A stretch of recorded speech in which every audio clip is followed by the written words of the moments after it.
about that because you say in and out of prison, your platform you're using right now to really spread the message that there needs to be change and there is hope, as you were mentioning. But talk about your time in prison and the learning aspect you went through in terms of finding what resources were available and learning a lot for yourself about what lies ahead. Of course, I mean, there are resources that are within the prison system, but getting those resources are actually quite difficult. This is actually kind of the first time I've been honest. Besides being honest, you know, with my attorneys, even that, I haven't been completely honest with them, Gun on the table. She normally kept the gun in a safe in her bedroom, but she had used it to practice shooting earlier that week. And that's when I grabbed the gun and I threatened her with it. And before I knew it, I pulled the trigger as many times as I could. I shot my mother. I just remember thinking like, oh my God, did I just do that? What did I just do? A couple of them hit her, a couple of them hit the wall, but the wounds were superficial. It barely grazed her.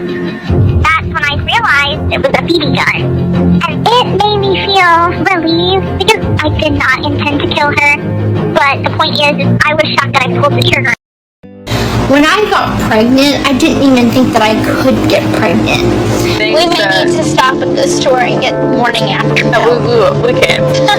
I'm thinking about giving Ryan a call. I'm going to take morning after pills.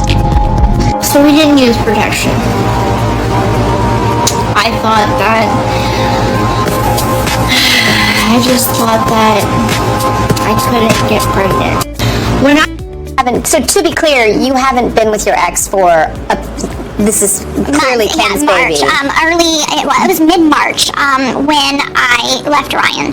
So this is absolutely 100% Ken's baby. There was never any question of paternity. How do you think your ex is going to react to this, especially given that you're going through a divorce proceedings? Get a job, bruh. You think you about to be a daddy, but you ain't got no damn job? What a joke. You just gonna... I have a full plate right now, and I can't donate my time solely to raising a child at this point. Gypsy Rose Blanchard has confirmed the timeline of when she conceived with boyfriend Ken. Gypsy comments, left Ryan March 23rd, had a period April 17th, made love with Ken and only him April 27th, 28th, 29th, and 30th, conceived on May 4th, and positive test on May 24th. Ken is the father. Now, Gypsy left this comment on Shoddy Chew's page. I will tag down below. They repost a bunch of clips of Gypsy and Ken going live. What would happen if the mainstream media started reporting the truth in the Gypsy Rose Blanchard case? We are pretty certain her co-defendant, Nicholas Godejohn, would become a hot topic everywhere, and his plight would be seen as totally unjust. Nicholas Godejohn was Gypsy Rose Blanchard's internet boyfriend. Over a 2-year period, Gypsy manipulated Nick through enticements and alleged coercive control to assist her in carrying out the murder of her mother, Claudidia Blanchard. Welcome to Becca Scoops. My partner is a veteran detective, and I'm Becca, a psych and ICU RN. And this video will bring you 5 truths about the infamous case Gypsy Rose Blanchard hopes you never see. We will explain how Nicholas Godejohn became the sacrificial lamb in place of Gypsy Rose Blanchard. Stay tuned, this is going to be a bumpy ride. Number 1. The media has mass reported Gypsy Rose Blanchard's mother had a disorder called Munchausen by proxy. This is not true. To understand how Nicholas Godejohn got screwed by the justice system, we have to explain a few things about Gypsy Rose Blanchard. Thanks to the mainstream media, most people believe Gypsy Rose Blanchard was systematically, medically abused for years by her mother, Claudinia Dee Dee Blanchard. The media has mass reported Dee Dee had a disorder called Munchausen by proxy. However, the truth is her mother was never diagnosed with that disorder. It's also called factitious disorder imposed by another. In fact, according to Dee Dee Blanchard's official autopsy, which includes her entire medical history, Dee Dee was never diagnosed with any mental illness. This might be the most inconvenient truth that keeps Gypsy Rose up at night. She knows Dee Dee was never diagnosed with Munchausen by proxy. Thus, there was never any clear-cut proof Gypsy was being systematically abused, and she had no reason then to plot her mother's demise.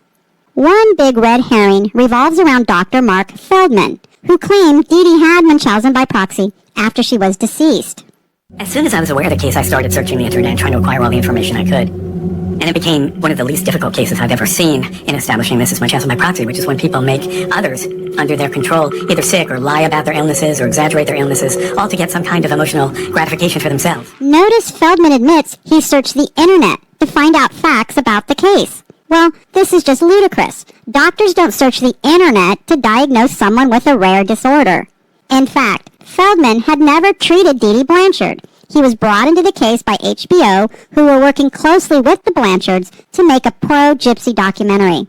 Feldman was paid handsomely for his so-called opinion on Dee Dee Blanchard. That's when the mainstream media picked up on Feldman's so-called diagnosis. This is one way the fallacy that Dee Dee was diagnosed with Munchausen by proxy got spread.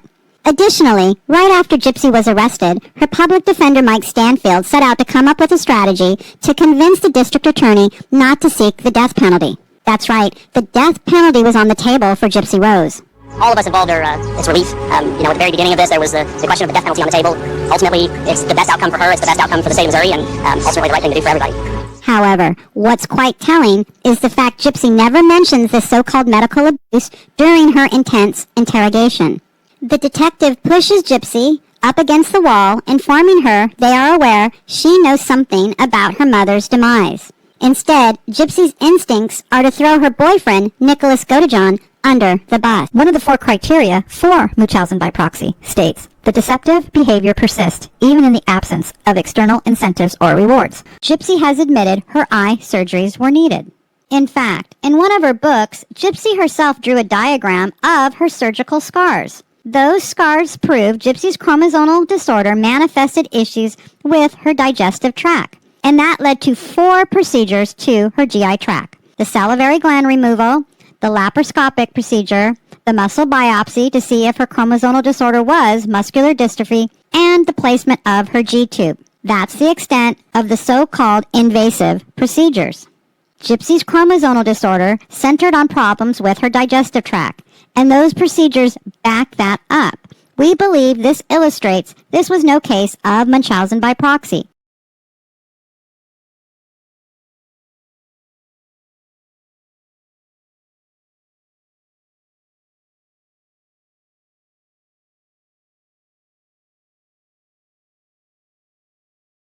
A lot of times I will give, like if there's a long conversation, I'll let the investigator read the conversation. I'll provide that to them to go through, even though I pulled the conversation off of one of the devices. Okay, so you do more than just pull the conversation.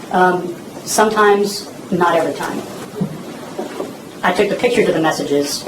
I try and let them determine what messages are important. Obviously, with the Skype chats, those are messages between the two of them. That's obviously important, but some other things that take an extensive period of time to go through, I will let them do that. Okay. Now, there were other conversations between Nick and Gypsy going on outside of what was in these text messages, correct? Yes. Instead of all that meanness, she went to a more extreme. And she had somebody unalive her mom. And she worked on that guy for almost 3 years. Nobody talks about that. What about that crime? How about the crime of Nick sitting in prison and Gypsy being out because her attorney said, Munchausen by proxy. I know it didn't happen, but let's get you out. Make a name for myself. There was no Munchausen by proxy. Who do I need to... Hello? No Munchausen by proxy. Fox News idiots. No Munchausen by proxy. Can you scratch the surface a little bit and just see the demonic soul of Gypsy Rose? Demonic soul of Gypsy Rose. That's who she is. She is somebody that has never done anything except there's a path of destruction behind her. And we all know this because there has never been proof of that. The 4 surgeries, not 30. Show me scars. That's what I'm saying. Can somebody say, hey, you had 30 surgeries? Can you show us the scars? Can somebody hold her accountable? What's up with mainstream media? Hold this girl accountable. He took everything out of me. Not call her a bitch. Hold the bitch accountable. because she is mocking when she interviews. I'm gonna pick apart the interview she has and show how stupid the people over at Fox News are, because they just, I don't know. Everybody else can see how fucking stupid you guys are, but you guys can't. And Gypsy just looks even more moronic. Gypsy, Gypsy thinks she has fans. You have a bunch of people waiting with popcorn to see you hit that fence, see you go off the rails, see you finally pay for what you did to your mom and Nick. That's what we want to see. You're not succeeding. You think you're succeeding because people are blowing smoke up your ass? Babe, you can't stay up in the air forever. You're going to deflate. And when you deflate and fall, we're going to be there to watch it. And we're going to be clapping. Just like those people that clapped, I heard, haven't seen that video yet, but no doubt, while you were talking to a college telling them how to succeed by not killing my mom. And I heard that those people were laughing at you. How'd that make you? Because you're a moron. I'm 23 years old. I don't belong in a wheelchair. You can't catch me if you try, fat lady. Nothing. Instead of all that meanness, she went to a more extreme.